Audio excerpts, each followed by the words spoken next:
Welcome back to another story on Infidelity Tales Lab. Before we begin, tell us, where in the world are you watching from? Now, let's dive into today's story. Chapter 1. The Dinner That Changed Everything. Gerald Orozco sat at the head of his mahogany dining table, the same spot he'd occupied for 15 years of marriage. The crystal chandelier cast warm light over the remnants of another silent dinner, but tonight felt different. Tonight, the contempt in his wife's eyes had finally crystallized into words. "You are a nobody. Don't pretend you matter." Lynette Orozco's voice cut through the air like a blade. Her auburn hair caught the light as she shook her head in disgust. "Honestly, we forget you exist half the time."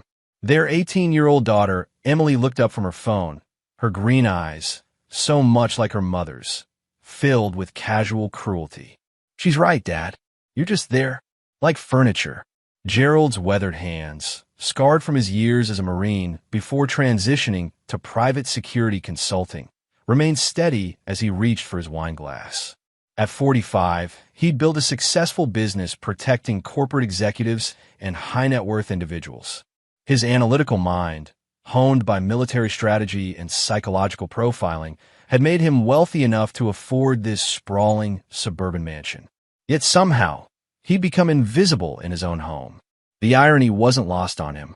A man whose job was to anticipate threats, to read people's intentions, to protect others from betrayal, and he'd been blind to what was happening under his own roof. He clinked his fork against his wine glass, the crystal singing a pure, clear note. Both women looked at him with surprise. Gerald never interrupted their conversations, never demanded attention. "This won't take long," he said, his voice calm and measured. "Just 3 sentences." By the second sentence, Lynette's face had gone pale. By the third, Emily had set down her phone entirely. "I know about Marco Houston," Gerald continued, watching his wife's manicured fingers tremble against her wine glass. "I know about the Tuesday afternoons at the Riverside Hotel, and I know that you both think I'm too pathetic to do anything about it." The silence stretched between them like a taut wire. Lynette's mouth opened and closed, searching for words that wouldn't come. Emily's eyes darted between her parents, finally understanding that the family dynamic she'd taken for granted was about to shift dramatically. Gerald stood, his 6-foot frame casting a long shadow across the table. "Finish your dinner. We'll talk more tomorrow." As he walked toward his study, Gerald could hear Lynette's whispered frantically to Emily. They were planning, scheming, trying to figure out how much he knew and how to minimize the damage. They still thought they were dealing with the same passive man who'd endured their disrespect for years. They had no idea who Gerald Orozco really was. In his study, Gerald opened his laptop and pulled up files he'd hoped never to use. His military training had taught him that knowledge was power, and his security business had given him access to resources most people couldn't imagine. For weeks, he'd been gathering intelligence, not because he'd suspected the affair, but because his professional instincts had finally kicked in. The evidence was damning. Photos, credit card records, phone logs, even audio recordings from the surveillance equipment he'd discreetly placed throughout their home. But evidence was just the beginning. What Gerald was planning would require much more than proof of infidelity. Marco Houston, 38, was a successful real estate developer with a reputation for ruthless business practices and a taste for married women. He'd built his fortune by acquiring distressed properties and forcing out longtime residents, gentrifying neighborhoods without regard for the communities he destroyed. His personal life was equally predatory. Lynette was his 4th married conquest in as many years. But Marco had made a crucial mistake. He targeted the wrong man's wife. Gerald pulled up Marco's financial records, business partnerships, and personal connections. His security firm had contracts with 3 of the banks that held Marco's construction loans. His former military colleagues now worked in various government agencies. His client list included judges, prosecutors, and police commissioners. Marco Houston had no idea he was about to go to war with someone who had spent 20 years learning how to destroy enemies without leaving fingerprints. Chapter 2. The Architecture of Destruction. 3 days after the dinner revelation, Gerald sat in his downtown office overlooking the city's financial district. His security consulting firm, Orozco Strategic Solutions, occupied the entire 23rd floor of the Meridian Tower. The irony that Marco Houston's development company had built this very building wasn't lost on him.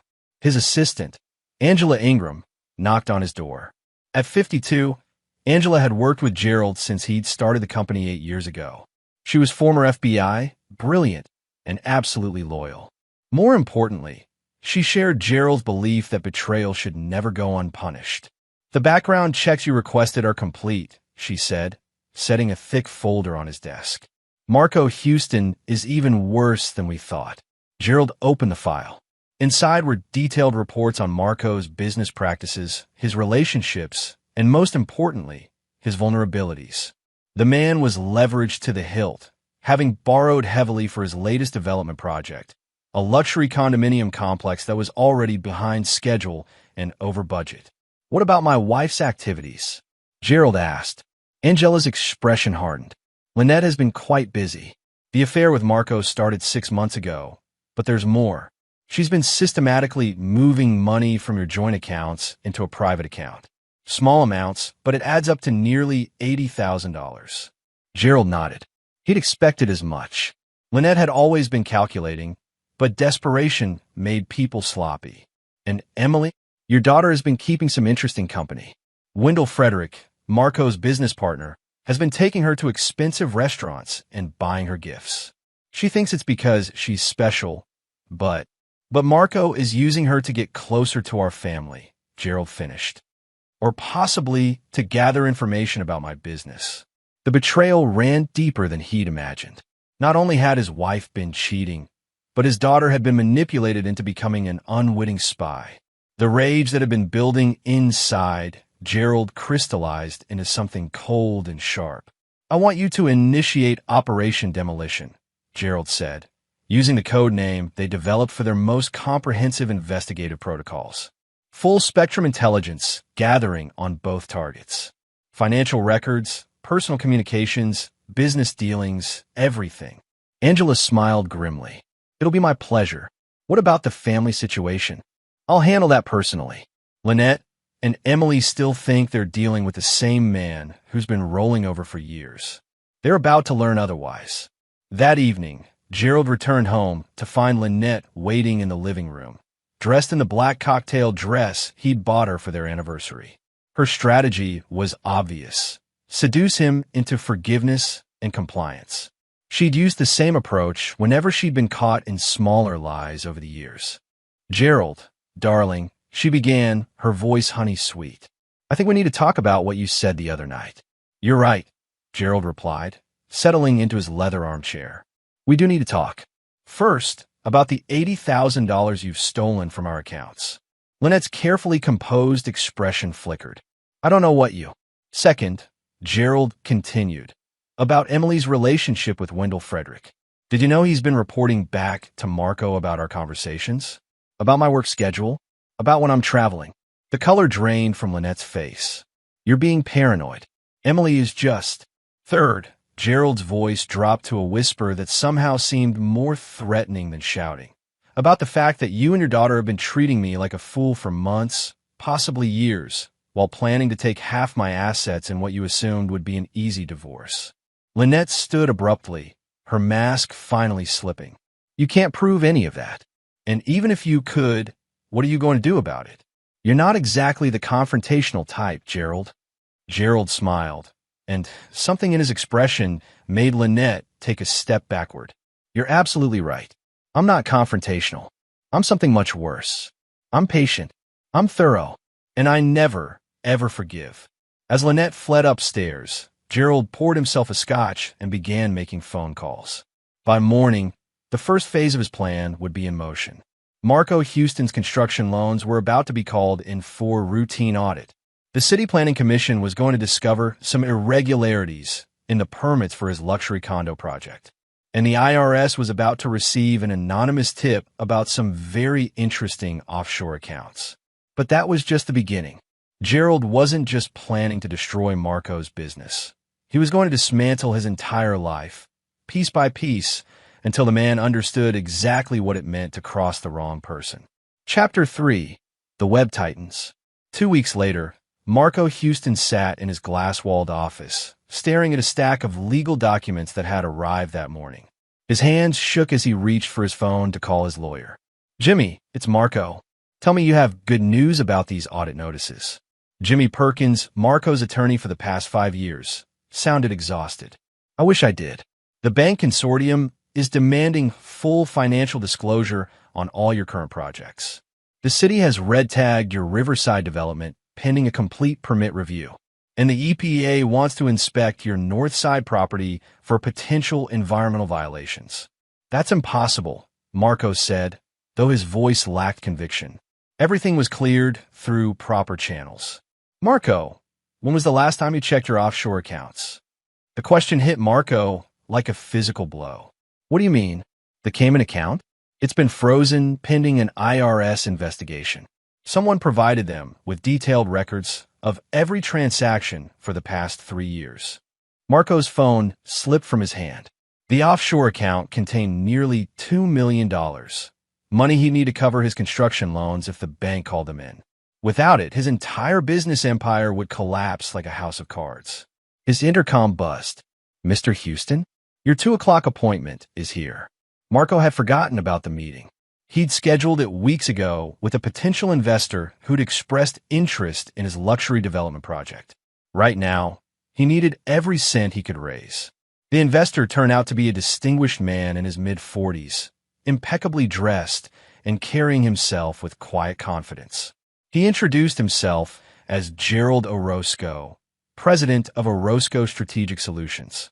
"I understand you're looking for additional financing for your Riverside project," Gerald said, settling into the chair across from Marco's desk. Marco studied his visitor carefully. Something about the name was familiar, but he couldn't place it. "That's right.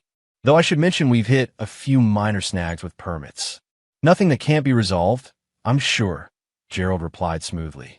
"I've done my research on your company. Very impressive track record." For the next hour, Gerald asked detailed questions about Marco's business, his development timeline, and his financial projections.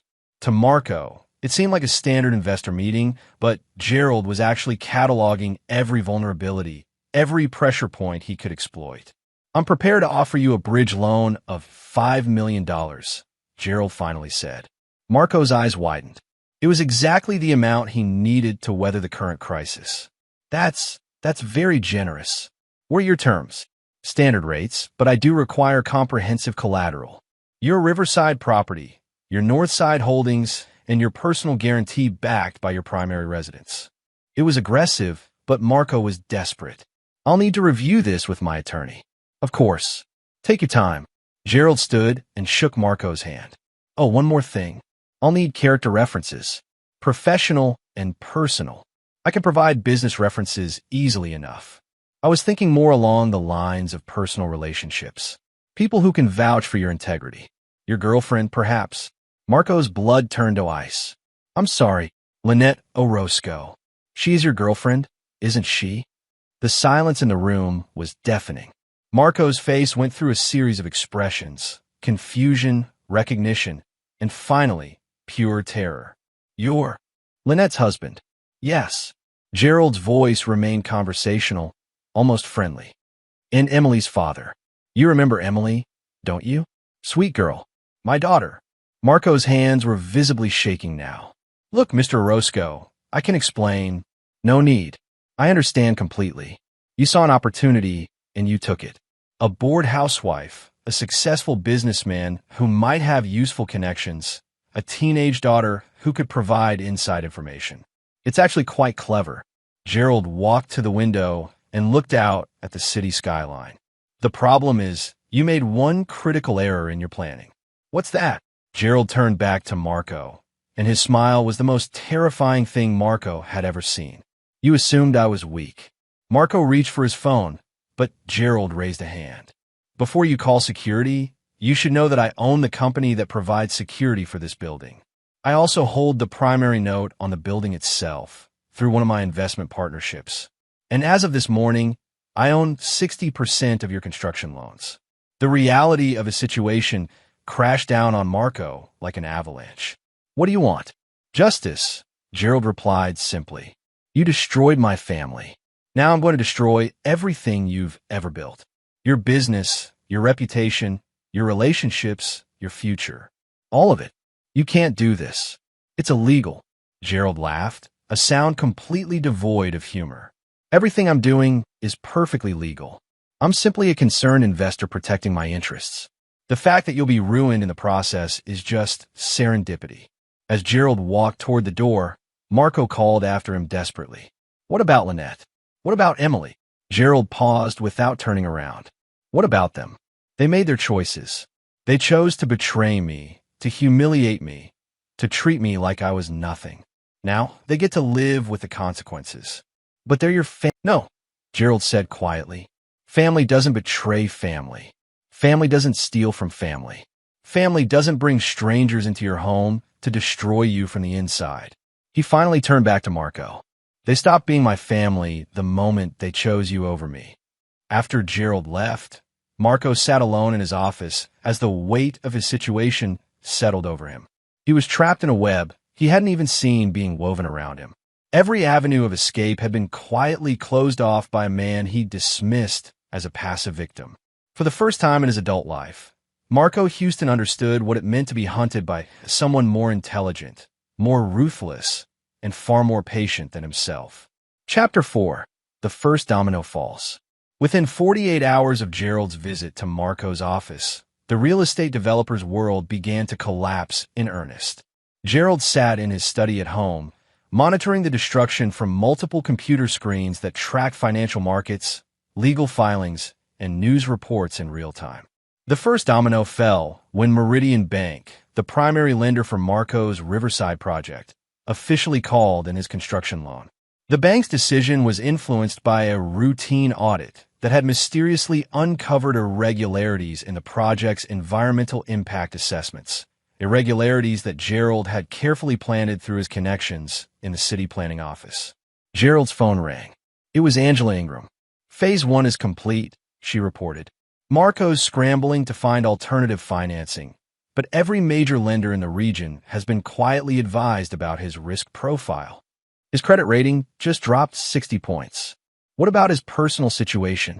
Even better, Wendell Frederick, his business partner, has been asking uncomfortable questions about the company's financial stability. Our sources indicate they had a rather heated argument yesterday. Gerald smiled grimly. Wendell Frederick was the key to the second phase of his plan. Through Emily, Gerald had learned that Wendell was the ambitious junior partner who'd always resented Marco's control of their development company. A little pressure applied at the right time, and Wendell could be turned from ally to enemy. Arrange a meeting with Frederick, Gerald instructed. Use the Morrison Hotel's account as bait. He'll be interested in a contract that large. Gerald's security firm had recently signed a deal to provide comprehensive security services for Morrison Hotel's expansion into the region. It was a $20 million contract that would require significant subcontracting for construction and renovation work. Wendell Frederick would see it as a lifeline for his sinking partnership with Marco. That evening, Gerald returned home to find chaos. Emily was crying in the living room while Lynette paced frantically, her phone pressed to her ear. From the fragments of conversation he could hear, Lynette was trying to reach Marco, who had apparently stopped answering her calls. Don't understand what's happening, Lynette was saying. He's supposed to meet me tomorrow night, but his assistant says he's in meetings all week. She noticed Gerald standing in the doorway and quickly ended the call. Daddy, Emily sobbed, looking up at him with red-rimmed eyes. Something terrible is happening. Wendell says Marco's company is in trouble. He says they might lose everything. Gerald felt a momentary pang of sympathy for his daughter. She was 18, legally an adult, but still naive about the adult world of consequences and betrayal. Unlike her mother, Emily's involvement in the affair had been passive. She'd been manipulated rather than being a willing participant. But that didn't absolve her of the cruelty she'd shown him, the casual dismissal, the way she'd treated him like furniture in his own home. These things happen in business, Gerald said neutrally. People make bad decisions and pay the price. Lynette's eyes flashed with anger. You're enjoying this, aren't you? You did something to Marco. I'm a security consultant, Not a wizard, Gerald replied. I can't make loan officers call in notes or environmental inspectors find code violations. If Marco's business is failing, it's because he built it on a foundation of poor decisions.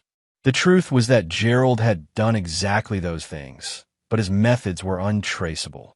Every pressure point he'd activated had been through legitimate channels. Bank audits that revealed real irregularities he'd helped create, permit reviews that found violations he'd carefully orchestrated, and financial investigations that uncovered actual problems he'd manipulated into existence. You're lying, Lynette accused. You found out about us, and you're trying to destroy him. Gerald looked at his wife with genuine curiosity. And if I was, what exactly would you do about it? The question hung in the air like a challenge. Lynette had no answer because she had no power. For 15 years, she'd enjoyed the benefits of Gerald's success while contributing nothing to it. She'd lived in his house, spent his money, and enjoyed his protection without ever considering what would happen if she lost his goodwill. Now she was finding out. I want a divorce, Lynette declared, as if it were a threat rather than exactly what Gerald wanted. Of course you do, Gerald agreed. File the papers whenever you're ready. I'm sure your attorney will explain the implications of adultery in this state's divorce laws. Lynette's face went pale. She'd clearly been counting on Gerald's passive nature to ensure a favorable settlement. The realization that he might actually fight back had apparently never occurred to her. You can't prove anything, she said, but her voice lacked conviction. Gerald pulled out his phone and played a brief audio clip. Lynette's voice filled the room, crystal clear as she spoke intimately to Marco about their plans to take half of Gerald's assets in the divorce. The recording had been made in their own bedroom 3 weeks earlier. I have hours of recordings, Gerald said matter-of-factly. Video surveillance, financial records, and testimony from several witnesses who can verify the timeline of your affair. Your attorney is welcome to review the evidence at his convenience. Emily had stopped crying and was staring at her parents with growing understanding. Mom, what did you do? Nothing that your father hasn't done, Lynette snapped. He's been emotionally absent for years. He's obsessed with his work. He never talks to us. He treats us like we're not even here. So you decided to steal money and sleep with another man, Gerald observed. That's certainly a proportional response to having a workaholic husband. The cruelty in Gerald's voice was subtle but unmistakable. He was dismantling Lynette's justifications as methodically as he was dismantling Marco's business empire. What happens now? Emily asked quietly. Gerald looked at his daughter with something that might have been regret. Now you both learn that actions have consequences. Your mother chose to betray our marriage vows. You chose to help her by spying on me for Marco's benefit. Those choices have costs. I didn't know. Emily started to protest. You knew enough. Gerald cut her off. You knew enough to take expensive gifts from a stranger. You knew enough to report my travel schedule and business meetings. You might not have understood the full scope of what you were doing, but you knew you were keeping secrets from me. Emily's face crumpled as the reality of her situation sank in. She'd been used by people she trusted, and now she was facing consequences she'd never anticipated. I'm sorry, Daddy, she whispered. Gerald studied his daughter's face, searching for signs of genuine remorse or mere regret at being caught. What he saw was a young woman who was finally beginning to understand that her actions mattered, that other people had feelings she could hurt. But understanding came too late. The damage was done, and Gerald Orozco was not a man who forgave betrayal, even from his own blood. Chapter 5. The Partner's Gambit. Wendell Frederick arrived at Gerald's office building the next morning dressed in his most expensive suit, clearly hoping to make a strong impression. At 35, Wendell was ambitious, ruthless in his own way, and increasingly desperate as he watched his partnership with Marco Houston crumble around him. Gerald had done his research. Wendell came from old money that had been squandered by his parents' poor decisions and extravagant lifestyle. The development partnership with Marco had been his chance to rebuild his family's fortune, but Marco's recent troubles threatened to drag them both down. Mr. Orozco, Wendell said, shaking Gerald's hand with the firm grip of a man trying to project confidence he didn't feel. Thank you for seeing me on such short notice. Please sit down. Gerald gestured to the leather chairs arranged around a small conference table. I understand you're interested in the Morrison Hotel's contract. Very much so. It's exactly the kind of prestige project our company specializes in. Gerald opened a folder and spread out architectural plans for the hotel renovation project. 23 properties across the region, total construction value of $47 million.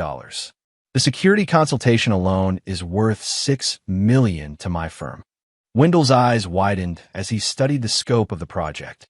It was easily the largest contract his company had ever been offered. This would be a game changer for us. That's assuming your company survives long enough to complete it, Gerald observed casually. The comment hit Wendell like a slap. I'm not sure what you mean. I mean that Marco Houston is about to lose everything, and he's going to take you down with him unless you act quickly. Gerald leaned back in his chair, studying Wendell's reactions carefully. Tell me, what do you know about your partner's personal life? Marco keeps his private affairs private, Wendell said carefully. Admirable loyalty, but misplaced. Marco has been having an affair with my wife for 6 months. More importantly, he's been using that relationship to gather intelligence about my business operations and financial holdings. Wendell's face went through a series of expressions as he processed this information. That's a serious accusation. It's not an accusation. It's a fact. Gerald slid a manila envelope across the table. These are copies of financial records showing money transfers from accounts belonging to my wife to offshore accounts controlled by Marco. There are also transcripts of recorded conversations where they discuss their plans to take half my assets in a divorce settlement. Wendell opened the envelope with trembling hands. As he read through the documents, his face grew progressively paler. This looks like, he began, industrial espionage, conspiracy to commit fraud, theft by deception. Gerald's voice was calm, almost conversational. All federal crimes with substantial prison sentences.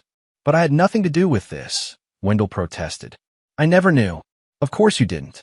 You're a legitimate businessman who happened to be in partnership with someone who made very poor decisions. Gerald paused. The question is, what are you going to do about it? Wendell set down the documents and looked directly at Gerald. What do you want from me? I want justice. Marco Houston destroyed my family, so I'm going to destroy everything he's built. You can either go down with him, or you can choose to be part of the solution. And if I choose to be part of the solution? Gerald smiled. Then you take control of your development company before Marco's legal troubles contaminate it. You dissolve the partnership, assume control of the legitimate assets, and position yourself to handle contracts like Morrison Hotels. It was a lifeline, and they both knew it. Wendell could save his business and his reputation by cutting ties with Marco before the scandal broke. More importantly, he could emerge from the wreckage as the sole owner of a development company with a massive new contract. What would you need from me? Wendell asked. Complete cooperation. Financial records, business communications, anything that demonstrates Marco's misconduct. In exchange, you get the Morrison contract and my assurance that your name will be kept out of any criminal proceedings. Wendell was quiet for a long moment, weighing his options. Finally, he extended his hand. You have a deal. As they shook hands, Gerald felt a moment of satisfaction. He was turning Marco's allies against him, systematically isolating the man who had dared to target his family. But this was still just preparation for the real destruction to come. There is one more thing, Gerald said as Wendell prepared to leave. I'll need you to help me arrange a meeting with Marco. Somewhere private, where we can have an honest conversation about his future. Wendell nodded, though Gerald could see the man was beginning to understand that he'd just made a deal with someone far more dangerous than Marco Houston had ever been. That evening, Gerald returned home to find Emily waiting for him in his study. She'd been crying again, but there was something different about her demeanor, a maturity that hadn't been there before. Daddy, I need to tell you something, she said quietly. About Wendell. About what I told him. Gerald sat down behind his desk and waited.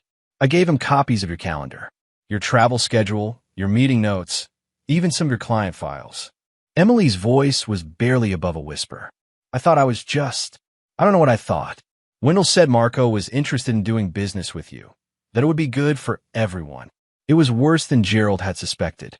His own daughter had been used to conduct industrial espionage against his company. The violation felt more personal than anything Lynette had done. "Did you take money for this information?" he asked.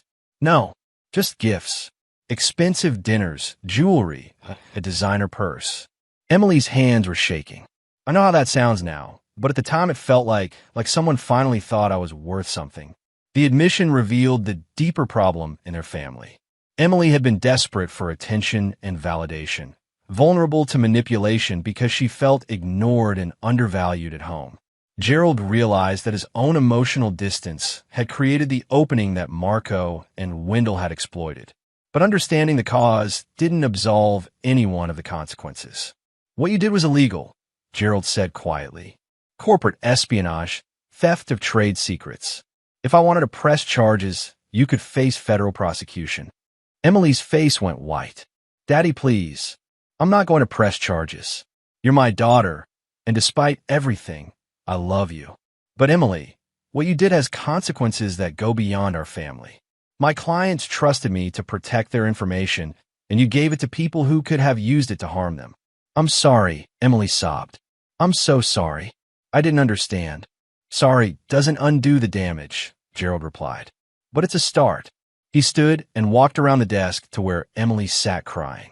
For a moment, he considered comforting her, perhaps finding a way to rebuild their relationship. But then he remembered the casual cruelty in her voice at dinner, the way she dismissed him as furniture, the months of deception and betrayal. Gerald Orozco had loved his family unconditionally for 18 years. Now he was learning to love himself more. "You'll be 18 until August," he said finally. "You can stay here until then, or you can leave now. After that, you'll need to find your own place." "You're kicking me out?" Emily's voice was filled with disbelief.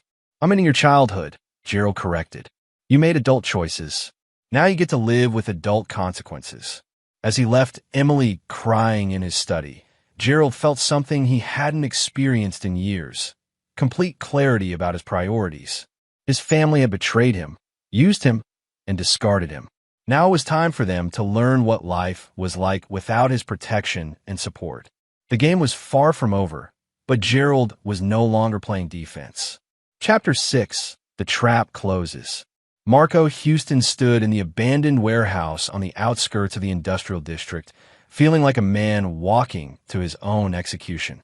Wendell had arranged this meeting, claiming it was their only chance to negotiate with Gerald Orozco before the situation spiraled completely out of control. The warehouse belonged to one of their former development projects, a property they'd purchased for renovation but never completed due to financing problems. It seemed fitting that Marco's empire might end in the same place where it had begun to falter. Gerald arrived exactly on time, accompanied by Angela Ingram and two other men Marco didn't recognize, but had the unmistakable bearing of former law enforcement. The message was clear. Gerald was prepared for any eventuality. "Thank you for coming," Gerald said, his voice echoing in the empty space. "I thought we should have an honest conversation about your situation." Marco tried to project confidence he didn't feel. "I'm not sure what you think you've accomplished, but I have lawyers.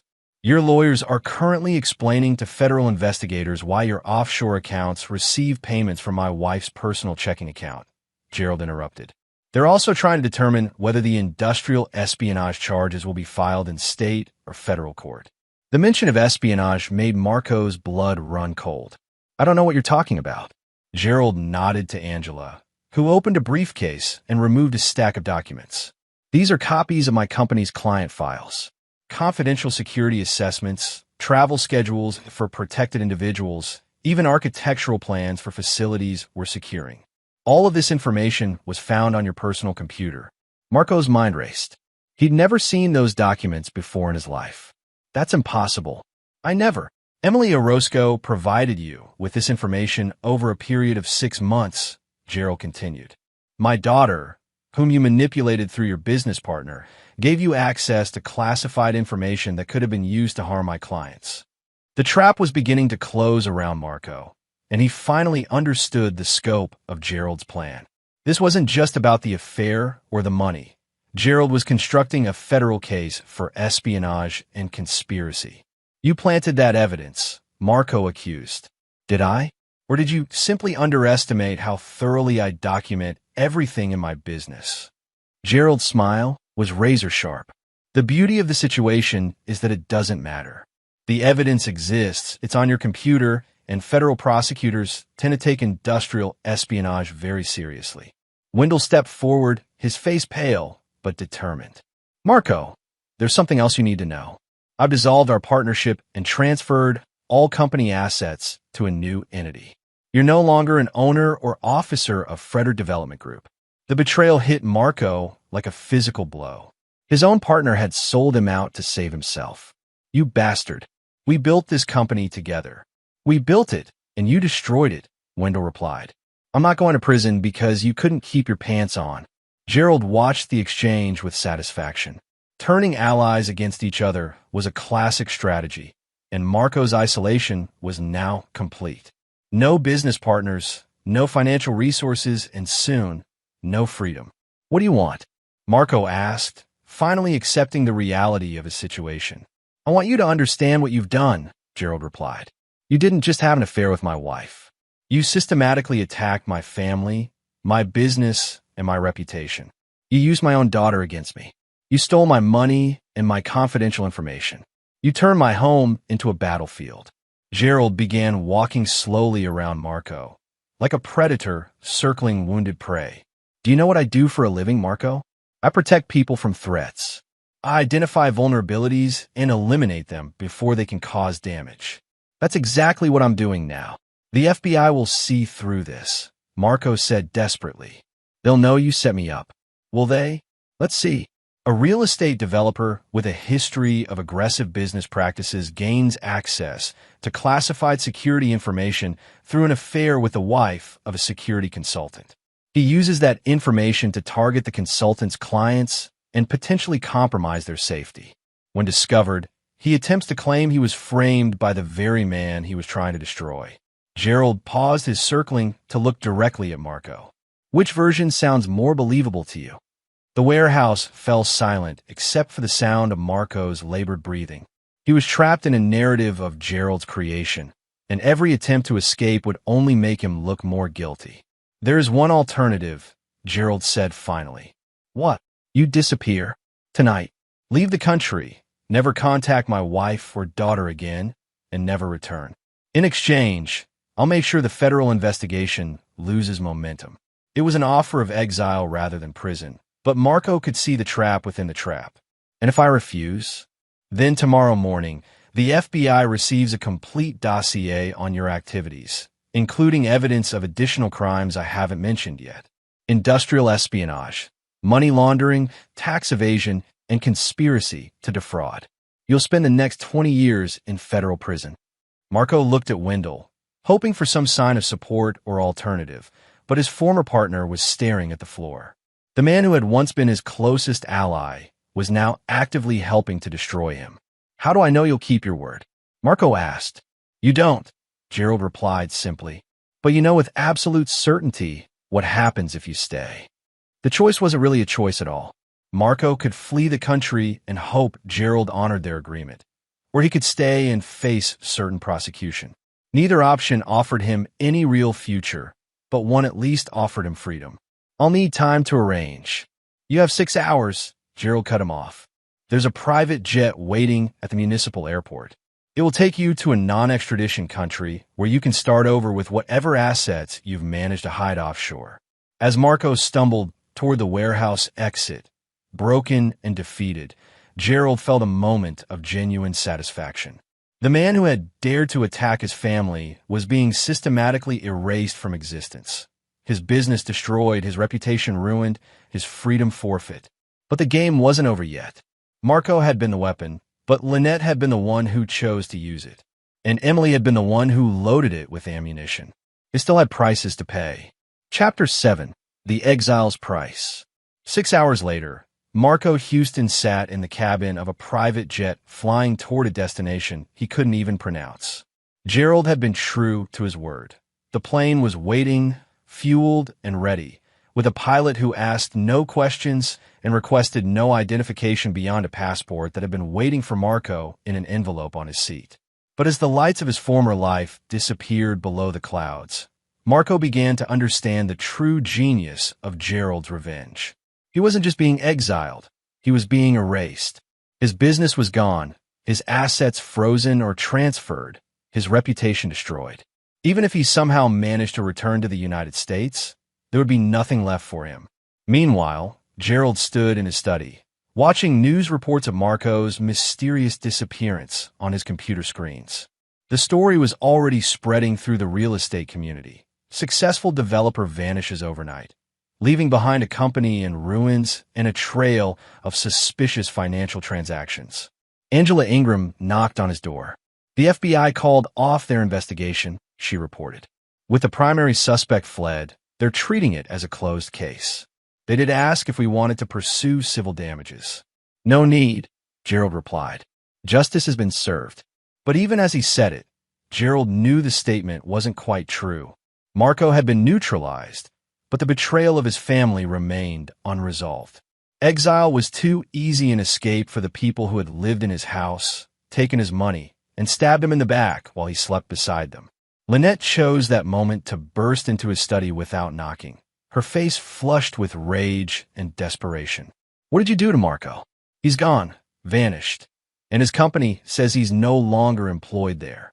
I imagine he decided to explore new opportunities, Gerald said mildly. The real estate market can be quite volatile. Don't play games with me. Lynette's voice cracked with hysteria. I know you did something to him. You destroyed his business, you ruined his life, and now he's gone. Gerald looked at his wife with something approaching pity. You're absolutely right. I destroyed Marco Houston as thoroughly as I knew how. I dismantled his business, seized his assets, turned his allies against him, and finally gave him a choice between exile and imprisonment. The casual confession stunned Lynette into silence. She'd expected denials, not matter-of-fact admissions. The question, Gerald continued, is what you're going to do about it. Lynette's anger flared again. I'm going to tell everyone what you did. I'm going to expose you as the monster you really are. Please do, Gerald encouraged. Tell people that your husband discovered your affair and responded by legally destroying your lover's business empire. Tell them that the man you betrayed fought back instead of rolling over. Tell them that Gerald Orozco isn't the weak, passive victim you thought he was. For the first time, Lynette seemed to understand that she'd been living with a stranger for 15 years. The man she'd married had been quiet and focused on his work, but she'd mistaken introversion for weakness, professional dedication for emotional absence. You're not the man I married, she whispered. You're absolutely right, Gerald agreed. The man you married believed in loyalty, trust, and family bonds. He thought that love was unconditional and that marriage vows meant something. That man died the night you called me a nobody at our dinner table. Gerald stood and walked to the window, looking out at the manicured lawn he'd worked years to afford. The man you're talking to now is someone else entirely. Someone who understands that love without respect is worthless, that loyalty without reciprocity is slavery, and that family bonds can be broken by the people who should cherish them most. I want a divorce, Lynette declared, as if it were a threat rather than exactly what Gerald wanted. The papers will be ready tomorrow, Gerald replied. Given the evidence of adultery, theft, and conspiracy, I expect you'll find the settlement terms quite unfavorable. Lynette's face went white as the reality of her situation finally penetrated. She'd been counting on Gerald's passivity to ensure a comfortable divorce settlement. Now she was facing the prospect of leaving with nothing more than what she could prove she'd brought to the marriage. You can't do this, she protested. I have rights. You had rights, Gerald corrected. You forfeited them when you chose to betray our marriage, steal our money, and conspire with a stranger to destroy our family. Actions have consequences, Lynette. You're about to learn that lesson the hard way. As Lynette fled from his study, Gerald felt a moment of something that might have been regret. They'd built a life together once, shared dreams and plans, created a daughter they both loved. But betrayal had poisoned all of that, turning love into contempt and partnership into warfare. The man, Gerald, might have found a way to forgive, to rebuild, to salvage something from the wreckage of their marriage. But that man was gone, replaced by someone harder and colder and infinitely more dangerous. There was still one more betrayal to address. Chapter 8. A Daughter's Reckoning. Emily found her father in his study later that evening, sitting in the dark and staring out at the city lights. She'd been avoiding him for days, unsure how to bridge the chasm that had opened between them. But with Marco gone and her mother in full panic mode, Emily was beginning to understand that her world was collapsing around her. "Daddy," she said quietly from the doorway. "Can we talk?" Gerald turned on his desk lamp, but remained seated. His face was unreadable in the soft light. "Of course. What's on your mind?" Emily stepped into the room and sat in the chair across from his desk, the same chair where she'd confessed to giving away his business secrets. "I've been thinking about what you said, about consequences and betrayal and family. And what have you concluded? I think I understand now why you're so angry. What Mom did was terrible, but what I did..." Emily's voice broke slightly. "I helped them hurt you. I gave them information they used against you. I'm as guilty as they are." Gerald studied his daughter's face, searching for signs of genuine understanding versus mere regret at being caught. What he saw was a young woman who was finally beginning to grasp the adult concept of moral responsibility. "Do you know what I do for a living, Emily?" Gerald asked. "You protect people. You keep them safe." "That's right. And do you know what the most dangerous threat to any security system is?" Emily shook her head. "Insider betrayal," Gerald explained. "When someone who's trusted with access uses that trust to help enemies attack from within. It's the one thing that no amount of planning or preparation can fully protect against." The parallel was clear, and Emily's face crumpled as she understood. "I was the insider threat to our family." "You were manipulated," Gerald acknowledged. "But you were also willing to be manipulated because it got you something you wanted: attention, expensive gifts, the feeling of being special." Emily was crying now, but they were different tears than before. Not the tears of a child being punished, but the tears of someone finally understanding the true weight of their actions. "Is there any way to fix this?" she asked. "Any way to make it right?" Gerald was quiet for a long moment. This was the question he'd been dreading and anticipating in equal measure. Emily was his daughter, his blood, the child he'd raised and loved. But she was also the person who had betrayed his trust as deeply as any stranger could have. "I don't know," he said finally. "Trust, once broken, is nearly impossible to rebuild. And the truth is, Emily, I'm not sure I want to try." The words hit Emily like a physical blow. "You don't want to try?" "For 18 years, I worked every day to provide for this family. I built a business, bought this house, paid for your education, your clothes, your activities. I thought I was building something permanent, a legacy for you to inherit, a foundation for your future." Gerald's voice remained calm, but Emily could hear the pain underneath. "And all of that time, you and your mother saw me as an obstacle to overcome, a resource to exploit, a problem to manage. You didn't see me as a person with feelings who could be hurt." "That's not true, isn't it?" Gerald challenged. "When was the last time you asked about my day, my work, my thoughts about anything?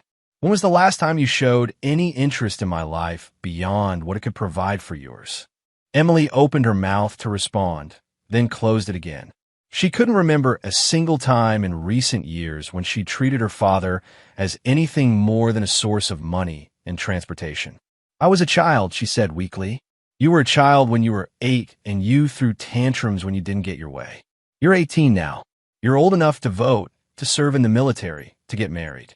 You're old enough to understand that other people have feelings and that your actions affect them."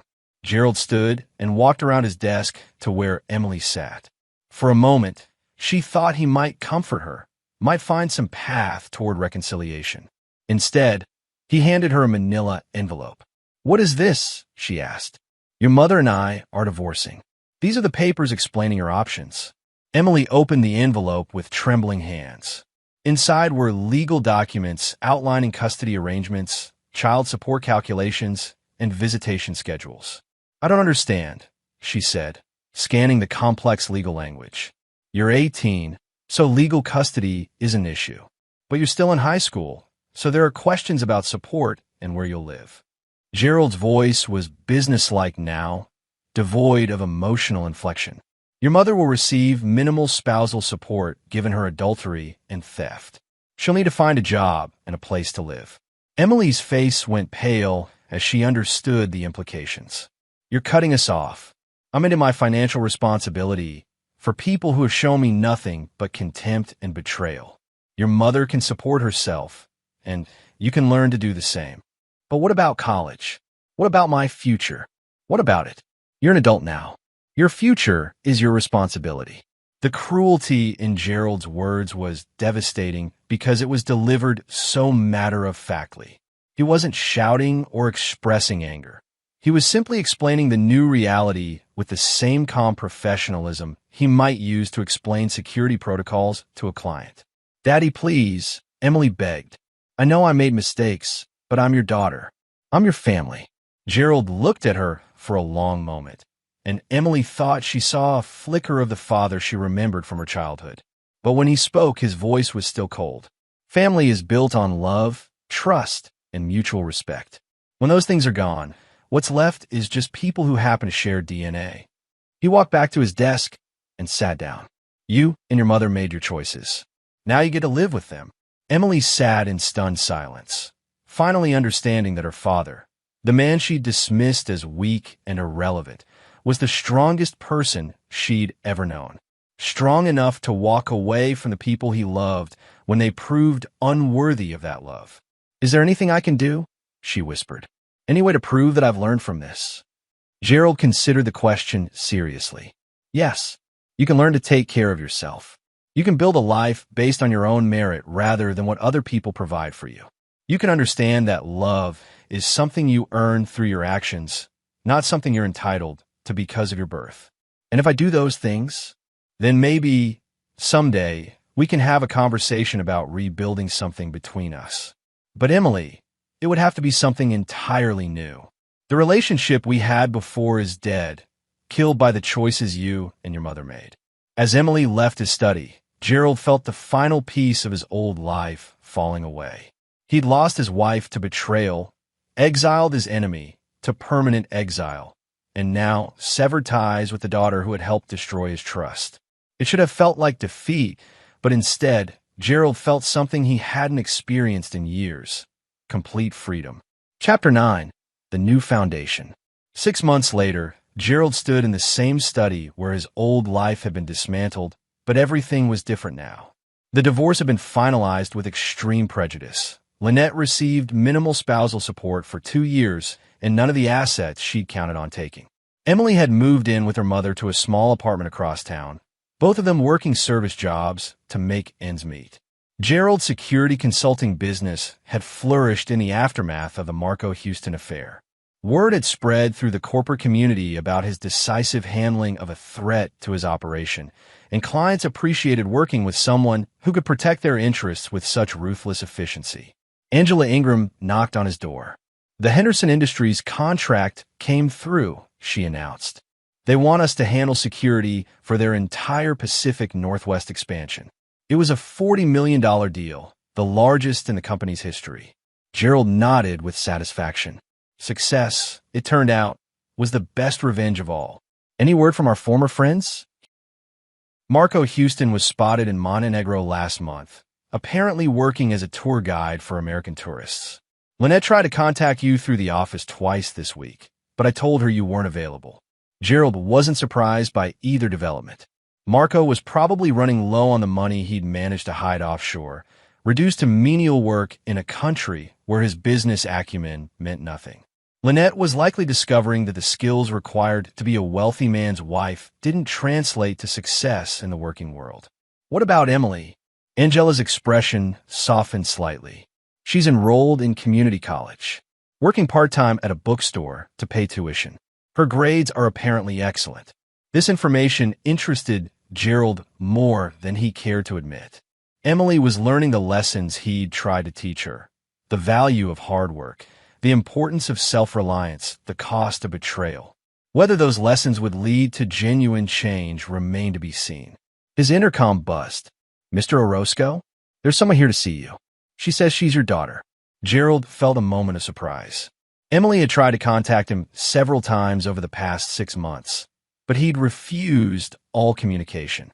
The fact that she'd come to his office suggested either desperation or determination. Send her in. Emily entered the room looking like a different person than the teenager who'd lived in his house. She was thinner, her clothes were inexpensive but clean, and she carried herself with a maturity that hadn't been there before. Most importantly, her eyes held something Gerald hadn't seen in years: genuine respect. "Hello, Daddy," she said quietly. "Thank you for seeing me." Gerald gestured to the chair across from his desk. "What can I do for you?" "I wanted to tell you about school and work and what I've learned over the past few months." For the next hour, Emily talked about her life, the challenge of working while attending college, the humiliation of living in a cramped apartment after years in a mansion, the difficulty of making friends when you could no longer afford the lifestyle of your peer group. But she also talked about accomplishments Gerald hadn't expected. Dean's List grades despite working 30 hours a week, a promotion at the bookstore to assistant manager, a growing understanding of literature and philosophy that had come from actually reading books rather than just owning them. "I understand now what you were trying to teach me," Emily said finally, "about consequences and responsibility and earning what you have instead of just expecting it." Gerald listened without interruption, studying his daughter's face for signs of manipulation or false sentiment. What he saw was genuine growth, the transformation of a spoiled teenager into a young woman who was learning to navigate the world on her own merit. "What do you want from me?" he asked finally. "Nothing," Emily replied, and the answer surprised him. "I'm not here to ask for money or help or forgiveness. I'm here because I wanted you to know that the lessons you taught me weren't wasted." It was the first time in her life that Emily had come to him without wanting something, and Gerald found himself genuinely moved by the gesture. "And your mother?" he asked. Emily's expression hardened slightly. "Mom is still angry. She blames you for everything that happened, says you overreacted to what she calls a minor indiscretion. She thinks I should hate you for cutting us off. But you don't. No, I think you did exactly what you should have done. We betrayed you, stole from you, and treated you like garbage in your own home. The fact that you didn't destroy us completely shows more mercy than we deserved." Gerald was quiet for a long moment. The daughter sitting across from him bore little resemblance to the girl who'd called him furniture at their dinner table. This Emily understood accountability, respected strength, and had learned to value what she'd earned rather than what she'd been given. "Are you asking for a relationship?" he said finally. "I'm asking for the chance to build one. Not based on what we used to have, but on who we are now." Emily met his eyes directly. "I know I don't deserve it. I know you don't owe me anything. But if you're willing to try, I'd like to prove that I'm worthy of being your daughter." It was exactly the right answer, acknowledging fault without making excuses, asking for opportunity without demanding entitlement. Gerald realized that his punishment had accomplished something he'd never expected. It had forged his spoiled child into someone who might actually be worth respecting. "We'll start slowly," he said finally. "Dinner once a month. You pay your own way, we talk about your life and goals, and we see if there's something real to build on." Emily's face lit up with genuine joy. "Thank you, Daddy. I won't disappoint you again." "No," Gerald agreed, "you won't. Because now you understand the cost of disappointment." As Emily left his office, Gerald reflected on the strange journey that had brought him to this point. He'd lost a wife who'd never truly valued him, exiled an enemy who'd dared to attack his family, and severed ties with a daughter who'd betrayed his trust. But from the wreckage of those relationships, something new might be emerging, a connection based on mutual respect rather than obligation, on earned trust rather than assumed loyalty. Gerald Orozco had learned that love without respect was worthless, that loyalty without reciprocity was slavery, and that sometimes the people you love most are the ones who hurt you deepest. But he'd also learned that strength could triumph over betrayal, that justice could prevail over manipulation, and that sometimes the most loving thing you can do is teach people the true cost of their choices. The man who'd been dismissed as a nobody had proven himself to be someone who mattered very much indeed. And in the end, That was the only victory that truly counted. As Gerald looked out at the city lights from his office window, he raised his glass in a silent toast. Not to revenge, which was a temporary satisfaction, but to the much more lasting achievement of self-respect. He'd built a new life on the ashes of the old one. And this time, he'd built it for himself. The glass clinked once against the window, a clear, pure note that rang out into the night like a promise that Gerald Orozco would never again allow anyone to make him feel like nothing. He was somebody, and he'd made sure everyone who mattered knew it. And there you have it. Another story comes to an end. What did you think? I'd love to hear your thoughts in the comments below. If you enjoy this story, consider joining our community by subscribing. It means the world to us. For more stories like this one, check out the recommended videos on screen, and I'll see you there.